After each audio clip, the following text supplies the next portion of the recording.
श्रीमन्मदनगोपालम् बृन्दारण्यपुरन्दरम् श्रीगोविन्दम् प्रपद्ये इन्दीनानुग्रहकारकम् वन्दे मुकुन्दमरविन्ददलायताक्षम् कुन्देन्दुशङ्खदशनम् शिशुगोपवेशम् इन्द्रादिदेवगणवन्दितपादपीठम् वृन्दावनालयमहम् वसुदेवसूनुम् नवजलधरवर्णम् चम्पकोद्भासिकरम् विकसितनलिनास्यम् विस्फुरन्मन्दहास्यम् कनकरुचिदुकूलम् चारुबर्हावचूलम्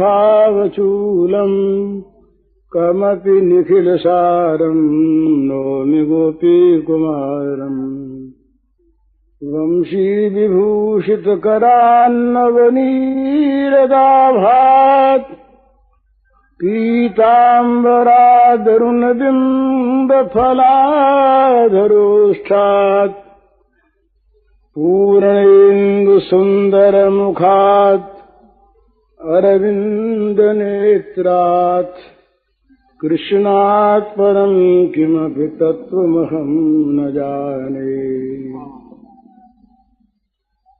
ध्यानाभ्यासवशीकृतेन मनसा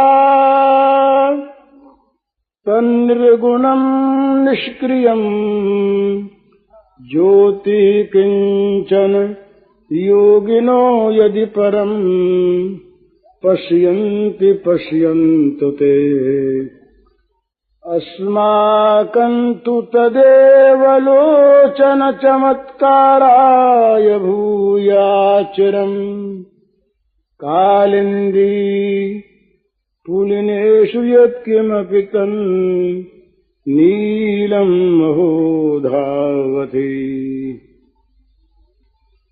श्रीराममय सब जग जानी करूं प्रणाम जोर जुगपाणी। समस्त विश्व चराचर के रूप में अभिव्यक्त भगवान के पावन चरण कमलों में सभक्ति नमस्कार। मनुष्य को सहज ही जैसा दूसरों को उपदेश देने में सुख मिलता है वैसा स्वयं उपदेश लेने में नहीं मिलता। यदि उपदेश देने वाले लोग अपने उपदेश को स्वयं पहले ग्रहण करने लगें तो फिर बहुत उपदेशों की आवश्यकता न रहे। उपदेश क्रिया में नहीं आते, जब तक जीवन में नहीं उतर जाते तब तक चाहे वो किताबों में रहे और चाहे वो वाणी के शब्दों में रहे उनसे कोई विशेष लाभ नहीं होता। थोड़ी बात भी जीवन में उतर जाए तो बहुत सुनने की और कहने की आवश्यकता नहीं पड़ती। यद्यपि अच्छी चीज का कहना सुनना अच्छा है, दूसरी ओर अशुभ के सुनने कहने में मन न लगे और अच्छे के कहने सुनने के लिए मन लगता रहे अथवा बुरे के लिए अवकाश न मिले, अच्छे से फुर्सत न मिले तो इसमें लाभ की बात तो अवश्य है, परंतु वास्तविक लाभ तब तक नहीं है जब तक जीवन में वो चीज उतर न जाए। इसलिए प्राचीन काल की गुरु परंपरा में विशेष उपदेशों की आवश्यकता नहीं थी। मंत्र का अर्थ क्या है? गुरु ने उसके लायक चुपके से एक साधन बता दिया और वो शिष्य अपने साधन पर संलग्न हो गया, उसके करने में तत्पर हो गया, राह चलने लगा। चलेगा वो पहुंच जाएगा, पर जो चलेगा नहीं, केवल बात करेगा, बात सुनेगा, तो जैसे बिना खाए पेट नहीं भरता, इसी प्रकार बिना किए कोई सफलता नहीं मिलती। तो साधन की सफलता के लिए साधन करना आवश्यक है। तो हम जो कुछ भी अच्छी बात सुने, समझें, कहें, वो हमारे जीवन में उतर जानी चाहिए। ये दृष्टांत मैंने दिया था एक दिन पहले भी, युधिष्ठिर वाला। युधिष्ठिर छोटे बच्चे थे तो पाठशाला में पढ़ते थे। तो गुरुजी ने कहा कि देखो, कोई मार भी दे तो गुस्सा ना आवे, ये बात सीख लो। सीख ली। विद्यार्थियों से पूछा क्यों सीख लिया? बोले सीख लिया, कोई मार दे तो भी गुस्सा ना आवे, सीख लिया। 10-5 दिन तक पूछते रहे, सबसे सबने सीख लिया, और युधिष्ठिर रोज कहते रहे नहीं सीखा। 2-3 सप्ताह के बाद युधिष्ठिर से फिर पूछा क्यों सीख गए? बोले नहीं सीखा। तो गुरु जी गुस्सा आ गया कि छोटी सी बात सब सीख गई, ये नहीं सीखा।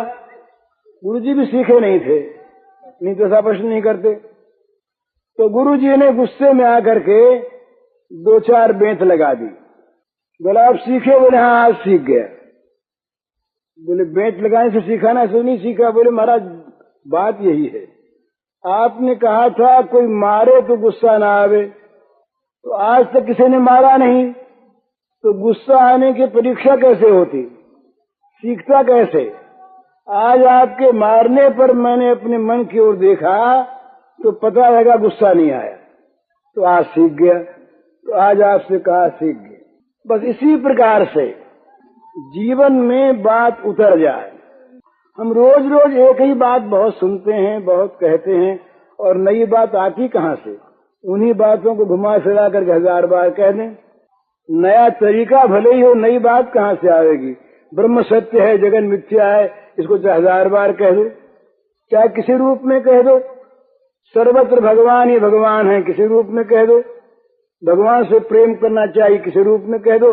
बात तो उतनी है, उन्हीं का विस्तार अनेक प्रकार से हो सकता है, परंतु उतनी बातों में से जो बात जिसके जीवन में उतर जाए, वहां युक्तिवाद नहीं होता, उतार ले जीवन में बात। अर्जुन, एक घटना आती है महाभारत में, एक बार ये किसी ब्राह्मण की गाय को डाकू लोग ले गए। रात का समय था, ब्राह्मण ने आकर पुकार की कि मेरी गाय डाकू ले गए। अर्जुन ने पुकार सुनी। अर्जुन के धनुष बाण थे अंतःपुर में, और अंतःपुर में युधिष्ठिर महाराज उस दिन थे। ये नियम बनाया हुआ था कि जब कोई ये द्रौपदी के 5 पति रहे, तो भगवान व्यास ने नियम बना दिया था, सुंदुक का इतिहास कह करके, कि भाई जो भाई अंतःपुर में रहे, उस भाई के सिवा कोई और भाई अंतःपुर में उन दिनों में चला जाए तो उसको 12 वर्ष का देश निकाला हो। तो धनुष्बाण थे अंतःपुर में। तो अर्जुन ने सोचा कि अब सामने 2 चीज है, एक और 12 वर्ष का देश निकाला है, तो एक और राजधर्म है, ब्राह्मण की गायों को बचा के लाना है। उन्होंने देश निकाला, अपने मन में स्वीकार किया, नीचे नजर किए, महल में गए, वहां से धनुष बाण लिया, ब्राह्मण की गायों की रक्षा हो गई। युधिष्ठिर को मालूम नहीं, सो रहे थे। तो अर्जुन ने सभा में जा करके कहा युधिष्ठिर से कि महाराज मुझे 12 वर्ष का देश निकाला, मिलना चाहिए। युधिष्ठिर ने कहा कैसा? तुमने कसूर क्या किया, अपराध क्या हुआ? बोले अपराध ये हुआ, मैं रात को नियम भंग करके अंतःपुर में गया, इस काम के लिए धनुष्मान निकालना था और रक्षा करनी थी। तो धर्मराज ने कहा भीष्म, कोई ऐसी बात हुई नहीं। प्रथम तो मैं बड़ा भाई, बड़े भाई के घर में जाना कोई दोष नहीं, और दूसरी बात तुम तो मेरे धर्म रक्षा के लिए गए थे, राज्य की रक्षा करनी थी, तुमने अच्छा काम किया, तुम्हारा कोई दोष नहीं। धर्मराज की इस बात को सुन करके अर्जुन ने कहा कि महाराज, मैंने आपसे यही सीखा है कि किसी बहाने से धर्म का लोप न करो, किसी युक्तिवाद से कोई युक्ति लगा करके, बहाना लगा करके अपने दोष का समर्थन मत करो, अपने दोष को छिपाओ मत। तो मैं युक्तिवाद से दोष का समर्थन करना नहीं चाहता। अब ये अलग बात है, ये वो कैसा जमाना था, क्यों ब्याह हुआ, क्यों ये नियम बनाया, वो अलग विषय है। लेकिन यहाँ एक बात है कि जो बात हो जीवन में उतर जाए। जब तक जीवन में साधना उतरती नहीं, जब तक जीवन में उपदेश की बात अपनी नहीं उतरती, तब तक उपदेशक का उपदेश व्यर्थ होता है। उपदेशक में 4 बात होनी चाहिए प्रधान, ये समझ लेने की बात है। वो जिस सिद्धांत को कहता हो वो सिद्धांत सच्चा हो, एक बात। दूसरी बात, उस सिद्धांत का वो स्वयं मानने वाला हो। एक सज्जन आए हमारे पास एक दिन, सन्यासी थे, बड़े विद्वान थे। उन्होंने कहा कि बोलिए किस विषय पर कहें? हाँ, ईश्वर का खंडन करें कि मंडन? आप जो चाहो सो कर दें, विद्या हमारे पास है। तो विद्या से खंडन भी कर दें, मंडन भी कर दें।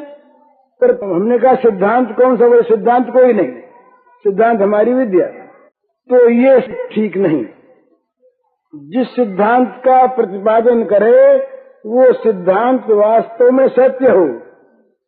दूसरी बात, स्वयं उस सिद्धांत को वो मानने वाला हो। तीसरे, केवल मानने वाला ना हो, पालने वाला हो। और चौथी बात, उस उपदेश में, सिद्धांत के वर्णन में किसी प्रकार का मान, धन इत्यादि का स्वार्थ न हो। 4 बात उपदेशक में होनी चाहिए, तो उसका उपदेश अपने आप गृहीत होता है। उसको देख करके लोग बात मान लेते हैं। उपदेश पेशा नहीं होता। ये आजकल जो है ना, ये तो उपदेश का प्रवाह बह रहा है, उपदेश की नदी बह रही है। और नदी बह रही है, बस नदी तो है, कभी कैसा पानी, कभी कैसा पानी। और ये चीज भी है कि भाई वो उसमें कोई बड़ा महात्मा भी बोले और उसमें कोई कलाकार भी बोले, सदाचारी भी बोले, असदाचारी भी बोले। बोलना आना चाहिए। बोलने का आर्ट जो है, कला, वो होनी चाहिए। फिर बोलने वाला कोई हो, और जिसके पास कला न हो और महात्मा भी हो तो उसकी बात सुनना नहीं चाहते, क्योंकि हम तो कला देखते हैं। पहले हमने देखा इस झाड़ियों में महात्मा रहते थे, उनसे कोई व्याख्यान दिलवाओ तो नहीं बोलना आता उनको, पर उनके एक एक शब्द में उनके जीवन का अनुभव भरा हुआ, उनके एक एक शब्द में तत्व भरा हुआ। तो वो असली चीज, नकली चीज।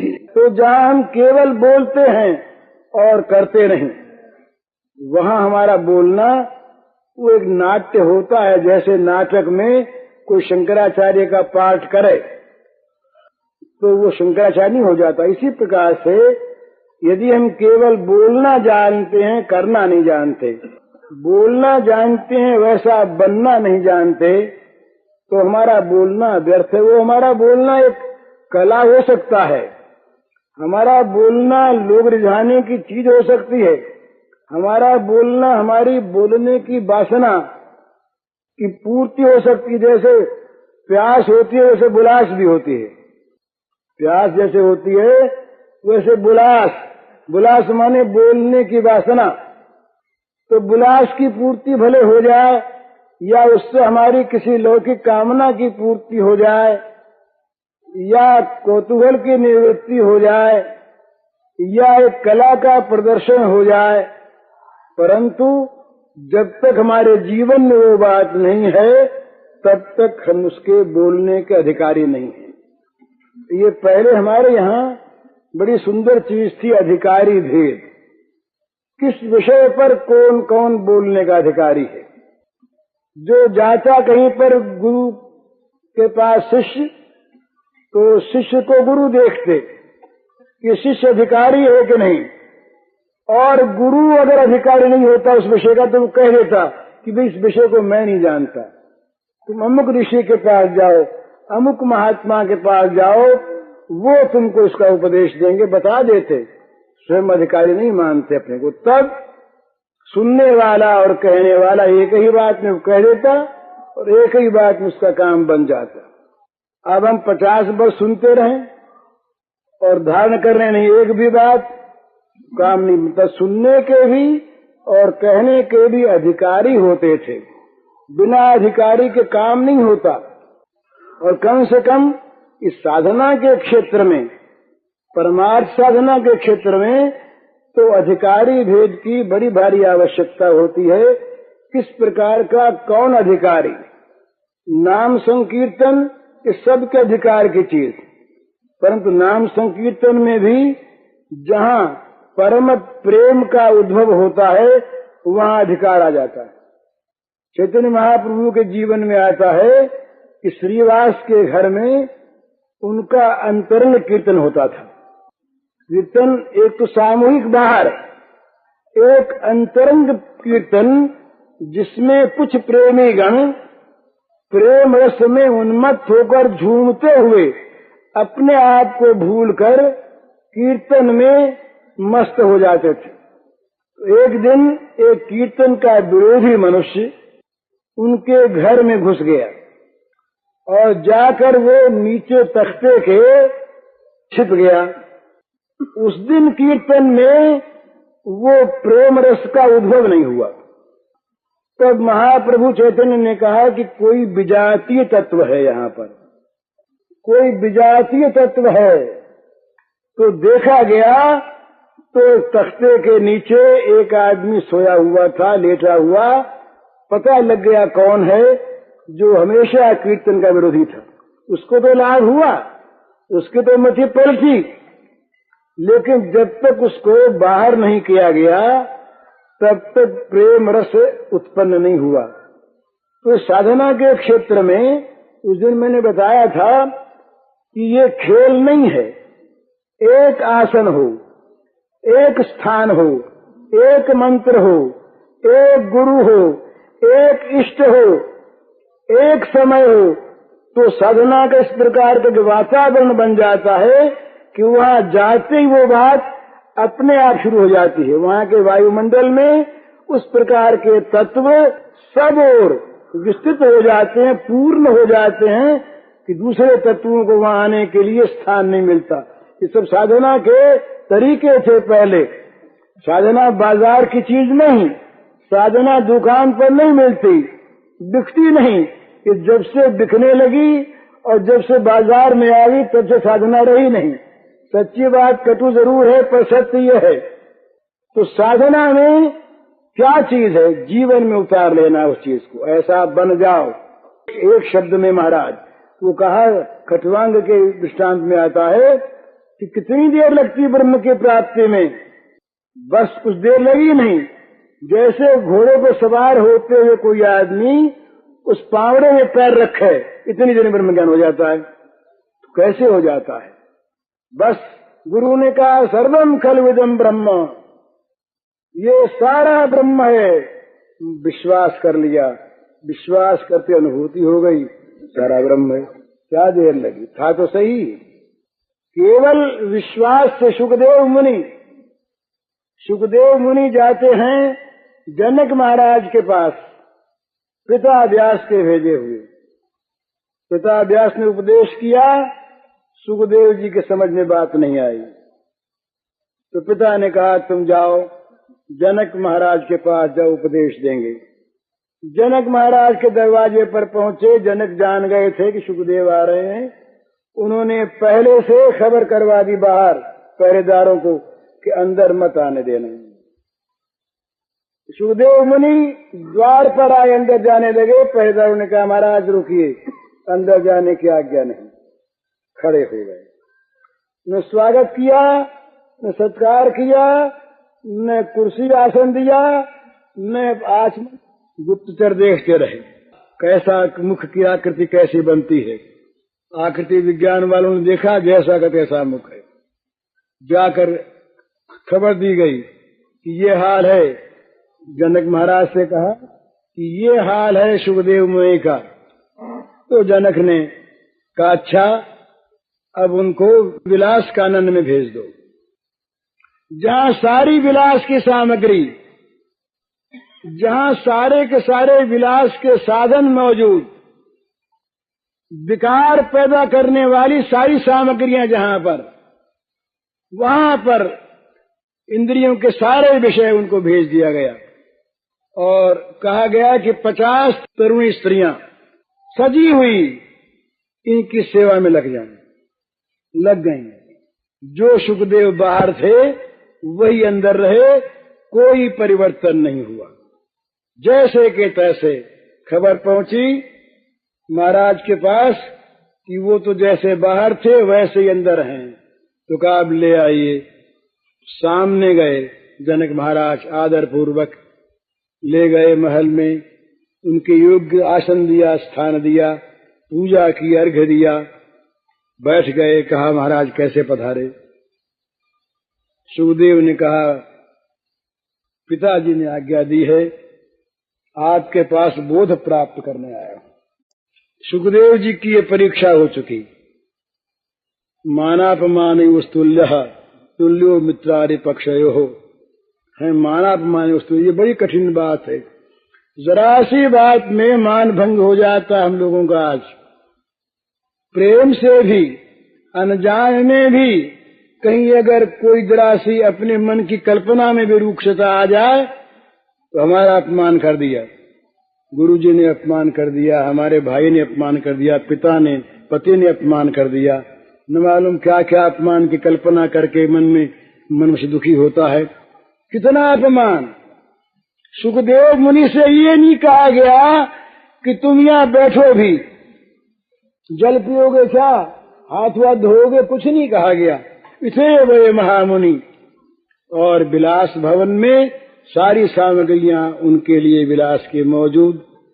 परीक्षा हो गई कि ये केवल मौखिक वेदांती नहीं हैं, ये केवल मौखिक ज्ञानी नहीं हैं, ज्ञान इनके जीवन में उतर आया है। जो ज्ञान का परिणाम होता है वो इनके जीवन में मूर्तिमान है। जनक ने कहा महाराज आप जो ये मानते हैं मुझे बोध नहीं है, ज्ञान नहीं है, इसको छोड़ दीजिए, आप ज्ञानवान हैं। इतना ही आपने जो मान रखा है कि हमें अभी बोध प्राप्त करना अवशेष है, बोध नहीं है, बस यही अबोध है, इसको छोड़ दीजिए, आप बोधमान हैं। छूटा हुआ था ही, तत्काल समझ में आ गई बात। तो जहाँ जीवन में उतरी हुई चीज होती है वहां तो वो चीज समझ में ठीक आ जाती है तत्काल। और केवल हम कहते हैं, तो मैं सत्य कहता हूं, कई बार मैंने देखा है जब समझाता हूं युक्तियों से युक्ति याद आ जाती है, जब अपने जीवन में देखता हूं तो युक्ति भूली जाती है, नहीं दिखती वो चीज। सत्य बात है। तो इससे कोई लाभ नहीं होता। जीवन में लोगों को समझाने के लिए बहुत चीज चाहिए, अपने समझने के लिए उतनी चाहिए, पर बहुत होकर के भी अगर हम नहीं समझते, अपने को नहीं समझा पाते, अपने जीवन में उस चीज को नहीं उतार पाते, तो हमारा कहना व्यर्थ होता है। इसलिए ये आप लोगों के बाद पीछे मुझे ऐसा लगता है, ऐसा मैं कई बार सोचा करता हूँ, सबकी बात नहीं कहता, अपनी कहता हूँ। मेरे जैसे कहने वालों से आप सुनने वालों में बहुत लोग बहुत अच्छे हैं, ये मुझे विश्वास है। न मालूम आप, जब आप लोगों की मैं किसी की बात सुनता हूँ साधन की, तो मुझे बड़ी प्रसन्नता होती है कि देखो ना ये कैसे लोग हैं, चुपचाप सुनते हैं और चुपचाप कर रहे हैं। हम लोग इतना बरगलाने वाले लोग और इतना बहकने वाले लोग केवल बहक के रह जाते हैं, कुछ नहीं करते। तो जीवन में चीज उतरनी चाहिए। जब जीवन में चीज उतरे तब जीवन की सच्चाई है, और जीवन में उतरी हुई चीज उसी प्रकार का जीवन बना देती है। साधन जो है कि जीवन का स्वरूप बन जाना चाहिए। सत्यवादी कौन? जो मूर्तिमान सत्य हो, जिसको देखते सत्य याद आ जाए, जिसके सामने आने से ये बात हो कि यहाँ मिथ्या नहीं हो सकता, विश्वास अपने आप हो जाए। युधिष्ठिर और इनकी एक बात है दुर्योधन की, महाभारत की नहीं है, अन्यत्र की है। युधिष्ठिर और दुर्योधन के बर्ताव के बाद युद्ध हो चुका, समाप्त हो गया। अब केवल दुर्योधन का वध अवशेष है। दुर्योधन के मरे बिना पांडवों की विजय नहीं हुई। दुर्योधन को वध करने के लिए भीमसेन कृत संकल्प हैं और दुर्योधन बचना चाहते हैं। दुर्योधन गया माँ के पास, गांधारी मैया का वो प्रबल प्रताप पातिव्रत का एक बार क्रोध की आंखों से उन्होंने देख लिया, युधिष्ठिर के नख जल गए। इस प्रकार का उनका प्रबल तेज माँ के पास गया। माँ ने तो पहले से आशीर्वाद देना बंद कर दिया था। जिस दिन द्रौपदी की साड़ी उतरी उस दिन माँ गांधारी ने कह दिया कि अब आशीर्वाद नहीं देना है, कौरवों का विनाश होगा, कुलवधू पर इन्होंने अत्याचार किया है, ये नहीं बचेंगे। माँ गांधारी के पास दुर्योधन गया, माँ बचना चाहता हूँ। गांधारी के पास चीज थी और अपने मुंह से गांधारी कैसे कहे। गांधारी ने कहा, बेटा बचना चाहते हो तो युधिष्ठिर के पास जाओ, उनसे पूछो। ये समझ में आने लायक बात नहीं है। जिनसे साक्षात युद्ध है, युधिष्ठिर की विजय दुर्योधन के वध पर है, सारा युद्ध समाप्त हो चुका। अब दुर्योधन अपने वध न होने का उपाय पूछने जाए युधिष्ठिर के पास, ये बात किसी भी राजनीतिविद को समझ में नहीं आ सकती। ये तो पॉलिटिक्स की चीज है, ये तो पॉलिटिकल वर्ड से बिल्कुल अलग चीज है। ऐसा भी कहीं होता है? ऐसा भी कहीं हो सकता है क्या? कल्पनातीत। माँ की बात मान ली। दुर्योधन, निर्भय दुर्योधन पहुंचा युधिष्ठिर के पास। युधिष्ठिर ने स्वागत किया, भाई आओ बैठो। बड़े प्रेम से बैठाया, कहा बोलो भैया, कुछ काम मेरे लायक, कुछ कहो। तो कहा भाई आया तो एक काम से हूं। बोले क्या काम?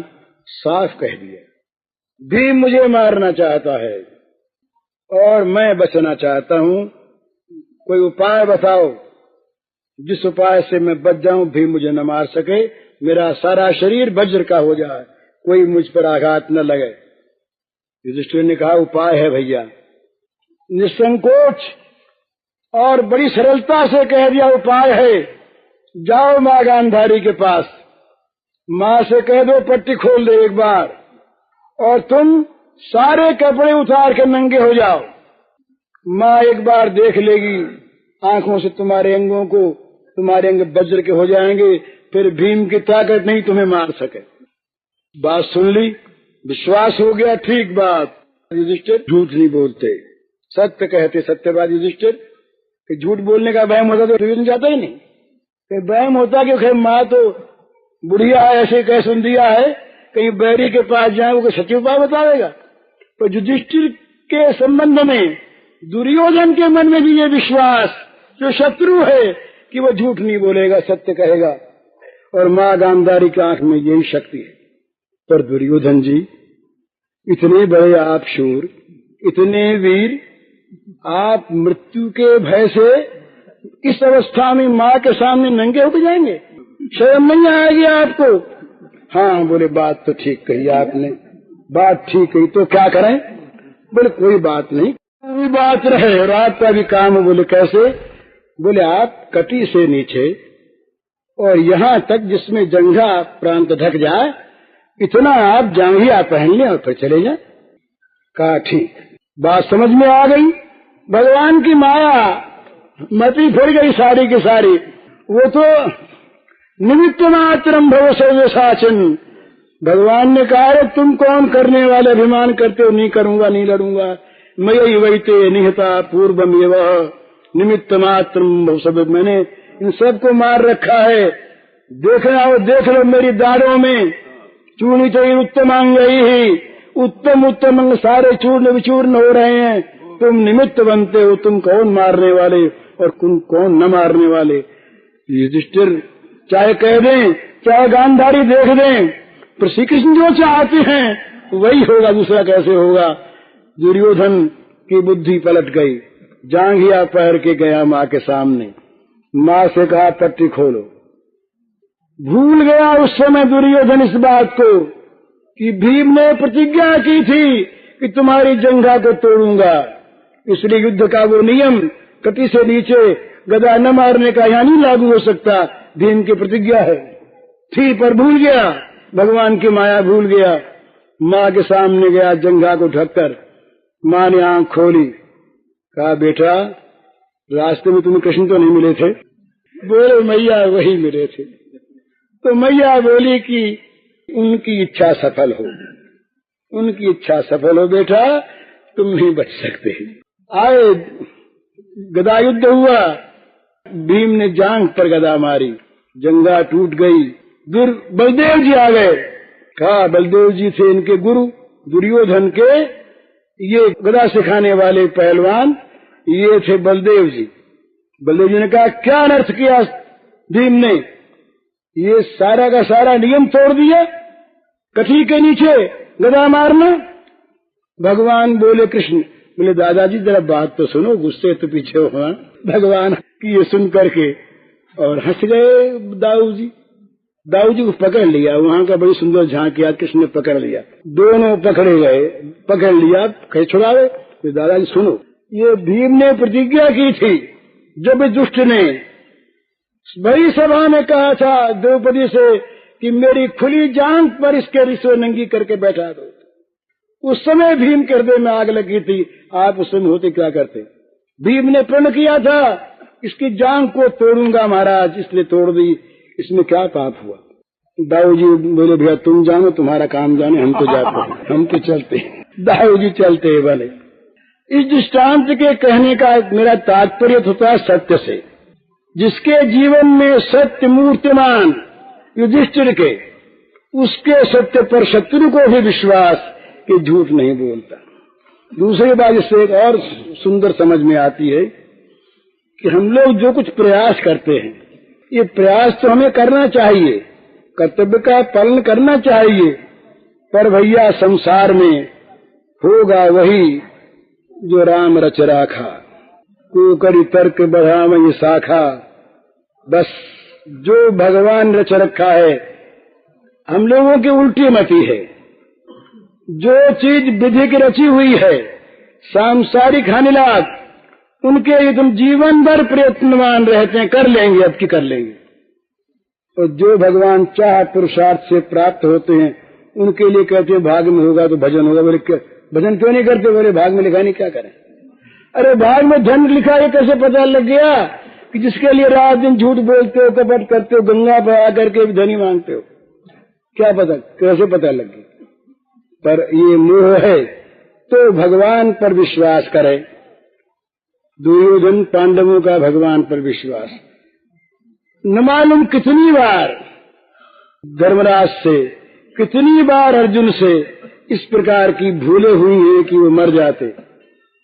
परंतु अगर भगवान को रखना था उनको, तो आगे से आगे रक्षा की योजना तैयार। एक बार महाराज कर्ण ने एक बाण संधान किया, उस बाण की नोक पर एक आ बैठा नाग जो शत्रु था अर्जुन का, और कर्ण ने वो अभिमंत्रित करके बड़ा विषैला बाण, निश्चित हो गया कि ये बाण अर्जुन के गले में जाएगा तो गले को काटता हुआ आगे बढ़ जाएगा। कहने में देर लगती है, बाण छूटा, श्री कृष्ण ने यों जोर लगाया, बैठे हुए घोड़ों के घुटने टिक गए, सर से बाण निकला, अर्जुन के किरीट को जलाता हुआ निकल गया, अर्जुन बच गए। ये किसको पता था अर्जुन के लिए बाण आवेगा और भगवान बचा लेंगे। भगवान को पहले से पता सूर्यास्त होते ही मैं मर जाऊंगा चिता जला करके। अर्जुन ने प्रण कर लिया। भगवान ने कहा, अर्जुन तुमने क्या प्रण कर लिया भैया? देखो इतने महारथी, किसके बल पर कर लिया? अर्जुन ने कहा, महाराज मेरे पास दूसरा बल कौन सा है? एक ही तो बल है। एक भरोसे एक बल, एक आस विश्वास, एक राम रघुनाथ चातुर तुलसीदास। हम बहुतों के बल का आश्रय करते हैं, बुद्धि बल, विद्या बल, कौशल बल, अपनी चतुराई का बल, पाप का बल भी ले लेते हैं अपने साथ, परास्त होते हैं, मर जाते हैं, हार जाते हैं। एक बल, अर्जुन ने कहा एक बल। बोले कोई बात नहीं। रात भर भगवान प्रलाप करते रहे। सवेरे युद्ध आरंभ हुआ। अर्जुन बढ़े, रास्ते में घोड़े थक गए तो अर्जुन से कहा भगवान ने कि अच्छा एक काम करो, बाणों का यहाँ पर एक घेरा बनाओ, जल निकालो पृथ्वी से बाण मार के, और यही मैं इन घोड़ों को धोऊंगा, इनको ठीक करूंगा। बाण मारा गया, जल निकला, भगवान ने घोड़े धोए। लीद उत्साह की भगवान ने अपने हाथों आगे बढ़े। अब देखा संध्या होने वाली है, अभी जयद्रथ दूर है, जयद्रथ अभी दूर है, संध्या हो चली। भगवान ने सोचा कि अब युक्ति करना है। देखा लोगों ने सूर्यास्त हो गया, लोगों को दिखा सूर्यास्त हो गया। चिता जलाओ भाई, चिता जलाओ, अर्जुन जल मरेंगे। कौरव पक्ष में हर्ष का जय जयकारा उठ गया, आकाश में हर्ष की ध्वनि छा गई। पांडवों का अर्जुन आज मर रहा है। सारा पांडव पक्ष शोक निमग्न हो गया। भगवान चुपचाप खड़े हैं। सब लोग पास आ गए, अर्जुन का मरना देखेंगे, अर्जुन का जलना देखेंगे, हर्षित होंगे। दुर्योधन आ गए और सब लोग आ गए। जयद्रथ भी खड़ा हो गया पास आकर। जयद्रथ खड़ा हुआ, भगवान ने कहा अर्जुन से कि देखो बाण संधान करो। चुप के संधान करके रखो। बोले महाराज सूर्यास्त हो गया। वो चुप रहो, संधान करो बाण।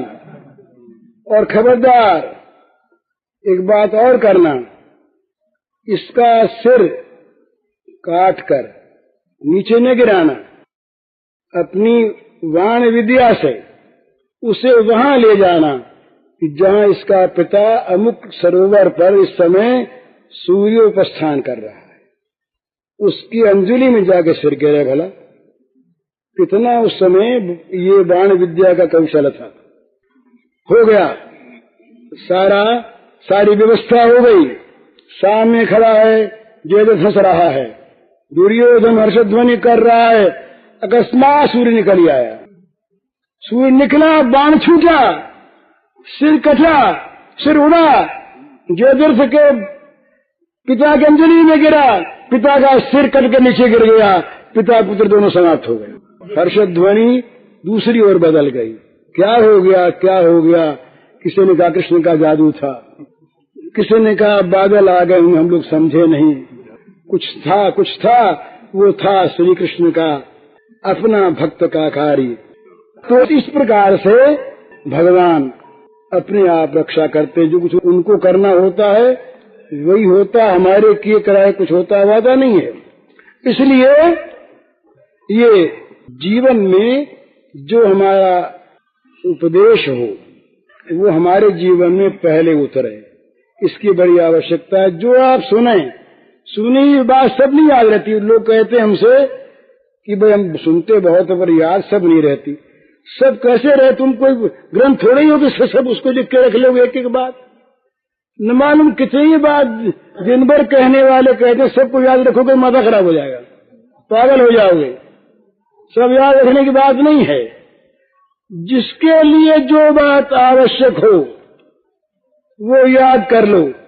उपदेश एक होता है, उसके अर्थ एक होते हैं, अपना अर्थ आप ले लो। ये ब्रह्मा जी के पास देवता गए, मनुष्य गए, राक्षस गए। बोले महाराज उपदेश करो हम लोगों के लिए। कहा तीनों चाहते? बोले तीनों। बोले अच्छा सुनो, कहो महाराज। बोले दा दा दा, जा हो गया। दे में को हो गया? हाँ बोले हो गया। पूछने लगे अच्छा बताओ देवताओं, तुमने क्या सीखा हमारे उपदेश से? बोले महाराज ठीक सीख लिया। बोले क्या सीख लिया? कहा महाराज हम स्वर्ग लोक में केवल भोग भोगते हैं, हम भोगों के लिए स्वर्ग में जाते हैं। आप कहते हैं दमन करो, दय से आपने कहा इंद्रियों का दमन करो, भोगों से मन को रोको। बोले ठीक कहा भैया, तुम जाओ। मनुष्यों को बोला तुमने क्या सीखा भैया? क्या? बोले महाराज ठीक कहा आपने, हम लोग कर्म योनि है, कमाते कमाते हैं। आप कहते कमाते कमाते मत रहो, दो दान करो। दो से आपने कहा दो दान करो, देते रहो। बोले ठीक कहा। ये हमने कहा तुम ठीक समझा। दैत्यों से कहा तुमने भी कुछ सीखा? बोले ठीक सीख लिया महाराज। क्या कहा? बोले महाराज हम लोग बड़े निर्दय हैं, बड़े क्रूर हैं। आपने कहा दया करो, दया करो। सीख लिया, ठीक बात। तो 10 एक शब्द था, एक अक्षर था, पर तीनों अधिकारियों के लिए उसमें 3 अर्थ थे, ठीक अर्थ लिए गए। तो इसी प्रकार से जैसे उन लोगों ने लिया, जितने हम लोग सुनने वाले और कहने वाले अपने अपने मतलब की चीज ले लें। मतलब क्या अर्थ ये नहीं कि अपने दोष के समर्थन के लिए लें। हाँ, बोले भाई जी ने आज ये गाय के माखन की चोरी की थी श्री कृष्ण ने, तो उन्होंने चोरी की, फिर हमारे करने में क्या आपत्ति है? हम तो दिन भर चोरी करेंगे। ये नहीं सीखना है, ये नहीं सीखना है। अपने पाप के समर्थन की बात नहीं सीखना है, इंद्रियों के दमन की बात, मन के नियंत्रण की बात, भजन की ध्यान की बात, सदाचार की बात, भगवत प्रेम भक्ति की बात, ज्ञान वैराग्य की बात। ये बातें जिनको जो रुचिकर लगे सीख ले। और सीखने का अर्थ है जीवन में उतार ले, सीखने का अर्थ है जीवन में उतार ले। बस जो सुना ठीक वैसा बन गया, और बनने का अगर वो जीवन में आ गई तो एक ही बात महाराज, और बात नहीं, एक चीज रक्षा कर देगी। अगर एक को आप पकड़ के रख लीजिए, किसी एक अच्छे साधन को, एक सब साधनों को ले आवेगा। अगर आपका निश्चय ठीक और वो जीवन में अगर उतर गया तो बहुत की आवश्यकता नहीं। तुलसीदास जी ने तो कहा कि हमारे पास कुछ है ही नहीं, सकल अंग पर मुखनाथ, मुख नाम की ओट लई है तुलसी परतीत एक, प्रभु मूर्त कृपामयी है। हे नाथ, सारे अंग आपके चरणों से विमुख हैं, केवल जीभ ने नाम की ओट ले रखी है। एक चीज हमारे पास है, एक वो क्या है? एक प्रतीति, एक विश्वास है कि प्रभु मूर्त कृपामयी है। बस भगवान का श्री विग्रह केवल कृपा से बना है, ये एक चीज है। एक पर मन में कर लीजिए, हो गया काम। अभी आप मन में कर लीजिए सच्चे कि हम भगवान के शरणागत हो गए। भगवान कहते हो गए कि बात हो गई।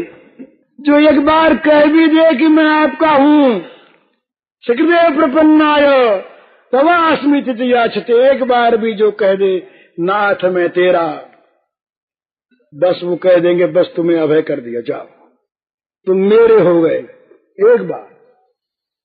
तो बहुत आवश्यकता नहीं है, बड़े झंझटों में पड़ने का काल नहीं है। प्राणायाम भी करें, कुंडलिनी का जागरण भी करें, राजयोग भी करें, नाद योग भी करें, भक्ति योग, प्रेम योग, निष्काम कर्म योग, क्या क्या योग करें।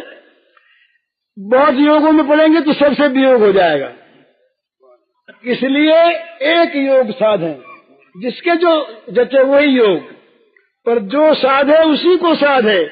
एक साधे सब सधे और सब साधे सब जाए।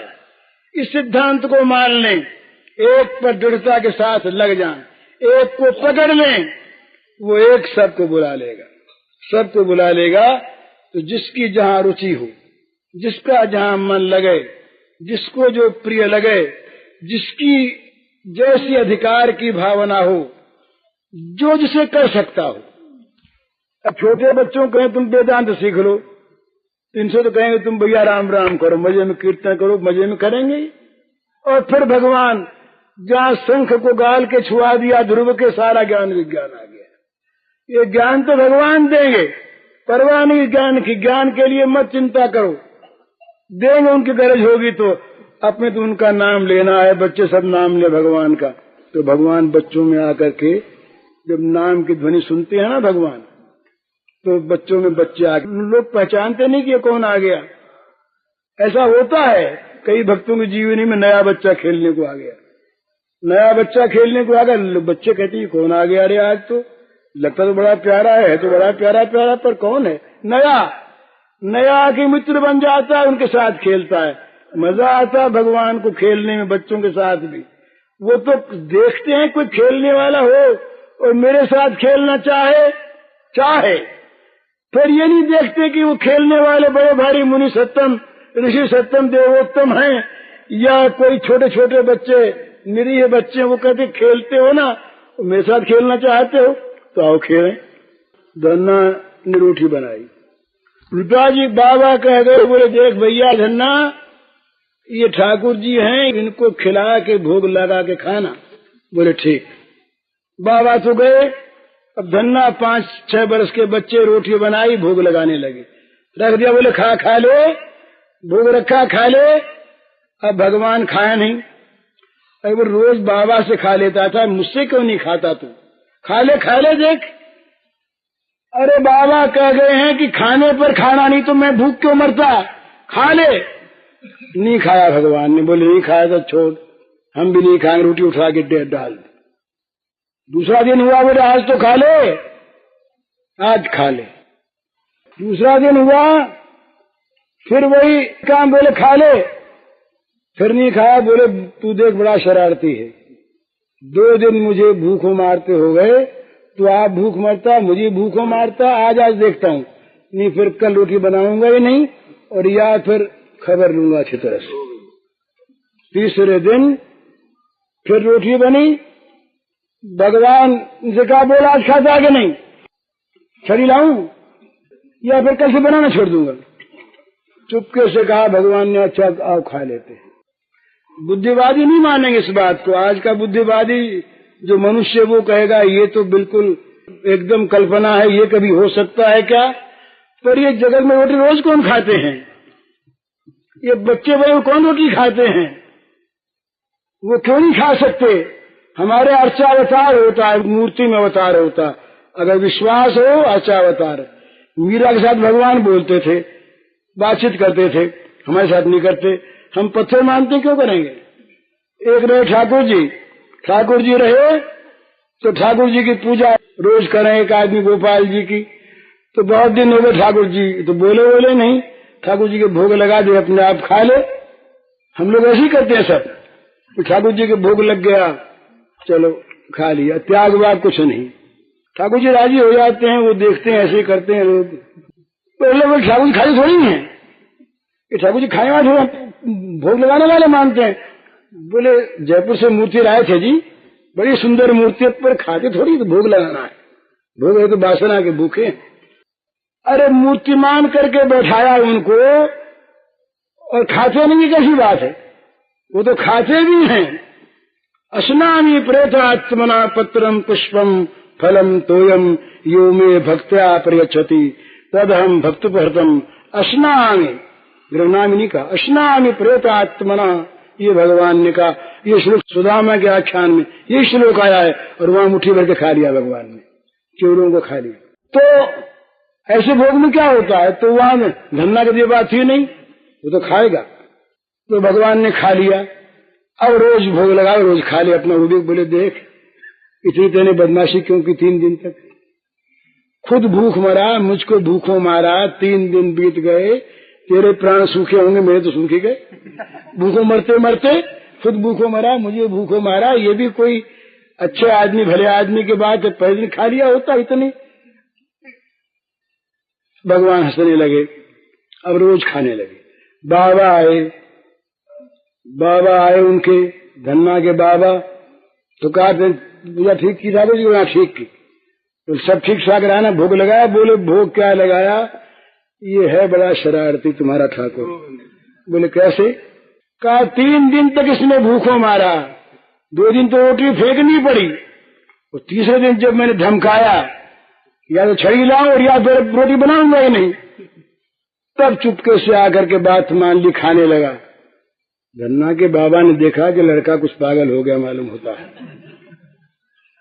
लड़का पागल हो गया, ये कैसे बेमतलब की बातें करता है, क्या छड़ी दिखाई और क्या कहा, क्या खाने लगा कि इतने दिन हो गए। बोले कैसी बात करता है? बोले कैसी क्या करूं, 3 दिन तक बड़ा हैरान किया इसने।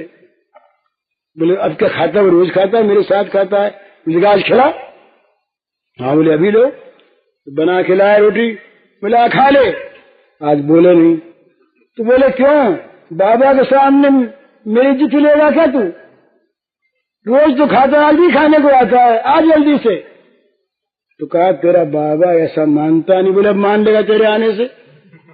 तो भगवान आ गए। भगवान आ गए, मजे में दोनों ने खाया। तो ये धन्ना कहीं बड़ा होता, पढ़ा लिखा ज्यादा होता, दार्शनिक पंडित होता, तो उसके समझ में ये बात आती नहीं कि भगवान भी बच्चे बन के कहीं खा सकते हैं।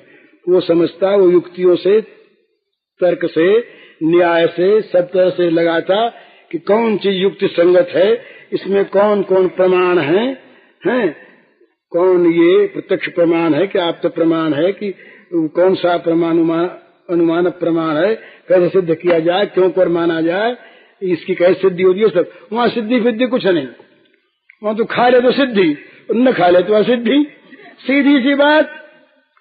तो बच्चों में बच्चे बन के कौन खेलते हैं? अब भी कौन खेलते हैं? ये बच्चों में जो ये बच्चे बने हुए हैं, सरलता से खेलते हैं, ये कौन है? बूढ़े बने हुए कौन है? महात्मा बने हुए कौन है? ये तो हम अपने आप अपना अज्ञान प्रकट करते हैं कि भगवान ऐसा नहीं कर सकते। दूसरा कौन कर रहा है? अज्ञानी कौन बन रहा है? अज्ञानी बनकर जो अज्ञान की लीला कर रहा है आज, ये कौन? ईसाइयों का शैतान आ गया। ईसाइयों के 2 चीज हैं, एक भगवान एक शैतान है, 2 की सत्ता है। हमारे यहाँ शैतान भी भगवान ही बन जाता है, अलग सत्ता नहीं है। ये चैव सात्विका भावा राजसास्तामसास्तये मत्तये वेचितान विद्धि न त्वहं तेषु ते मयि। महाकाल बन के जो सारे जगत को खाता है वो कौन है? नहीं समझ में आता श्री कृष्ण के शब्द देख लो। कालोस्मि लोकक्षेत्र प्रवृद्धो लोकान समाहर्तुम यः प्रवृत्तः। मैं काल हूँ, काल, और सबको खा जाने के लिए प्रकट हुआ हूँ।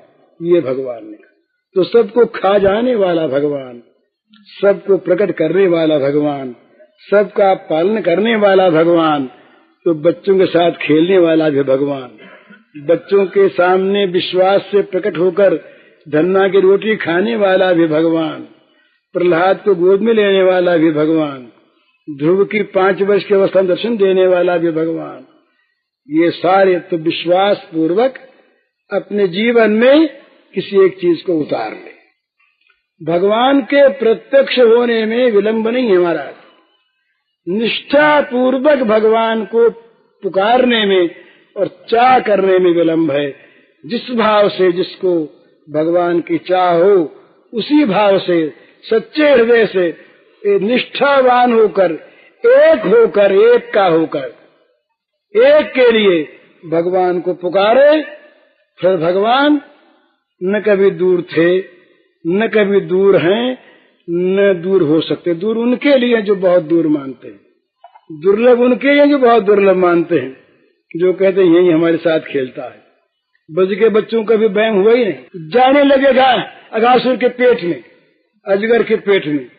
किसी ने कहा अगर अजगर हुआ तो तुम तो कहते हो कि ये अजगर नहीं है, अजगर सरीखी है, वन की शोभा है, वन का रूपक है, पर कहीं अजगर हुआ तो दूसरे ने कहा कि डर क्या, कन्हैया तो साथ है, कन्हैया तो साथ है, डर क्या है? तो बस कितना विश्वास, कन्हैया साथ। आग लगी, अरे कन्हैया कहाँ गया? कन्हैया आग को खा जाएगा। कन्हैया आग को खा गया, और आग खा जाएगी, कोई बचाने वाला नहीं, तो आग खाई जाती है, आग खा जाती है। मौत मार नहीं सकती उसको। कोई कहे कि मौत को कि तुम मत मारो, पर मौत मार नहीं सकती उसको जो मौत में भगवान को देख लेता है। प्रहलाद का इतिहास इसका साक्षी है। प्रहलाद का इतिहास साक्षी है। प्रहलाद के सामने मौत आई, कई बार मौत आई। मौत को हिरण्यकशिपु ने नाना रूपों में प्रहलाद के सामने भेजा, पर प्रहलाद को मौत मार नहीं सकी। मौत मार नहीं सकी। क्यों नहीं मार सकी? कि मौत में मौत पना जिसका दिया हुआ है वो जब रक्षक हो जाता है, अग्नि में अग्नि पना जिसका दिया हुआ है वो जब निकाले उसमें से, कि उपनिषद की कथा सब जानते होंगे, अग्नि का अग्निपना नहीं रहा, वायु का वायुपना नहीं रहा, एक तीन को न उड़ा सके न जला सके, बात तो उनकी थी, भगवान की। तो इसलिए एक निष्ठ होकर अपने जीवन में उस वस्तु को उतार कर जीवन वैसा बना दें, ज्ञानी बने, भक्त बने, कर्मी बने, निष्काम कर्मी बने, जिसको जो अच्छा लगे सो बने, पर भगवान के लिए बने, और जो बने उसी में पातिव्रत धर्म का पालन करें। बस एक ही ये है, दूसरा अच्छा इससे हो वो हमें मतलब नहीं। हमारा तो यही है, हमारा तो यही। इसी प्रकार निष्ठा रहे और साथ साथ उस निष्ठा में श्रद्धा रहे। मन में जो बात बात में अपने मन की चाहता है ना, वो साधक नहीं बन सकता। साधक तो अपने मन को खोने वाला होता है। साधक तो अपने मन को खोकर साधन के मन की बात करने वाला होता है। साधन जो कहे, अर्थात उसका भगवान जो चाहे वही उसका मन है। अपना मन कहीं बीच में आए साधना नहीं हो सकती। बोले साहब 4 बजे उठना है, बोले हमारा मन तो 5 बजे उठने का है, 5 बजे उठेंगे तो नहीं साधना होगी। जो कुछ वहां से आज्ञा हो गई, इशारा हो गया, संकेत मिल गया, बस वो जीवन है। इसलिए साधक को नियमानुसार